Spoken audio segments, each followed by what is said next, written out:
Hello दोस्तों, स्वागत है आपका एक नए क्लास में। आज हम लोग बात करने वाले हैं आइंस्टीन के प्रकाश विद्युत प्रभाव समीकरण के बारे में, किस तरीके से इन्होंने क्वांटम सिद्धांत की व्याख्या की। तो सर जी, पहले तो हमें यह पता होना चाहिए कि क्वांटम सिद्धांत क्या होता है।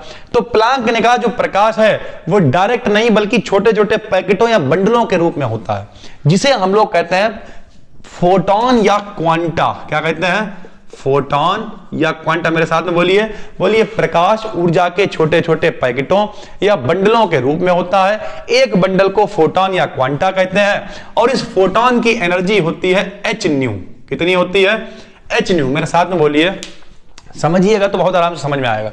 प्लांक ने कहा, क्या कहा कि प्रकाश जो है या पृथ्वी पर जो सूर्य का प्रकाश है वो डायरेक्ट नहीं बल्कि ऊर्जा के छोटे छोटे पैकेटों या बंडलों के रूप में आता है। इस एक बंडल को फोटॉन या क्वांटा कहते हैं। एक फोटॉन की ऊर्जा E बराबर एच न्यू होती है। ठीक, यानी लिख दिया आपने E बराबर एच न्यू, इतना लिख दिया। कैसे लिखेंगे आप? पृथ्वी पर सूर्य का प्रकाश सीधे न आकर ऊर्जा के छोटे छोटे पैकेटों या बंडलों के रूप में आता है। एक बंडल को फोटॉन या क्वांटा कहते हैं तथा इसकी ऊर्जा E बराबर एच न्यू होती है। लिख दिया, समीकरण बना दिया इसे एक। ठीक, अब इसकी व्याख्या आइंस्टीन ने कैसे करी? आइंस्टीन ने कहा कि जब किसी धातु की सतह पर, जरा सुनिए, ऐसे बिल्कुल लिखिए जैसे हम बोलते हैं। आइंस्टीन ने बताया कि जब किसी धातु की सतह पर प्रकाश गिरता है तो प्रकाश क्या फोटॉन के रूप में? जब किसी धातु की सतह पर प्रकाश गिरता है तो फोटॉन अपनी ऊर्जा इलेक्ट्रॉन को दे देता है। तो फोटॉन अपनी ऊर्जा इलेक्ट्रॉन को दे देता है और खुद समाप्त हो जाता है। बिल्कुल ऐसे आइंस्टीन ने कहा, जब कभी प्रकाश धातु की सतह पर गिरता है तो फोटॉन इलेक्ट्रॉन को अपनी ऊर्जा दे देता है और खुद समाप्त हो जाता है। भैया जरा देखिए, धातु की सतह पर गिरा, कौन गिरा? फोटॉन, क्योंकि प्रकाश गिरा ना, और प्रकाश फोटॉन के रूप में है।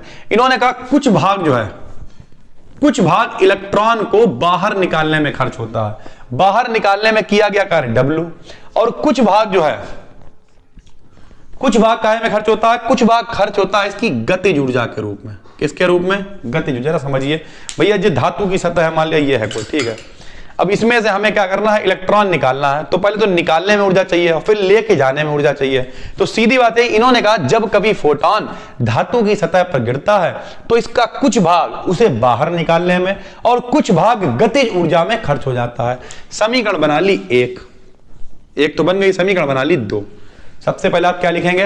प्लांक ने बताया कि पृथ्वी पर सूर्य का प्रकाश सीधे न आकर ऊर्जा के छोटे छोटे पैकेटों या बंडलों के रूप में आता है, जिन्हें फोटॉन या क्वांटा कहते हैं। अतः E बराबर एच, एक फोटॉन की ऊर्जा E बराबर एच न्यू होती है। समीकरण एक बना दिया। उसके बाद जब यह फोटॉन किसी धातु की सतह पर पड़ता है तो इलेक्ट्रॉन को निकालते, कुछ भाग जो है इलेक्ट्रॉन को निकालने में तथा शेष भाग उसकी गतिज ऊर्जा में खर्च हो जाता है। समीकरण दो बना ली।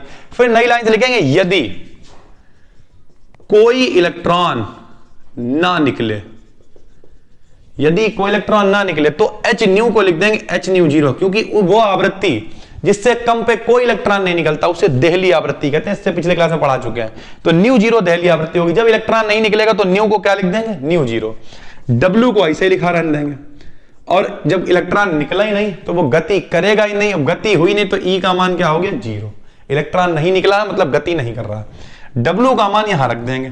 तब क्या है बताइए? एच न्यू है बराबर W की जगह रख दिया एच न्यू जीरो, प्लस में चल रहा है E के, इसे इधर ले आए तो एच न्यू माइनस का एच न्यू जीरो बराबर हो गया E के।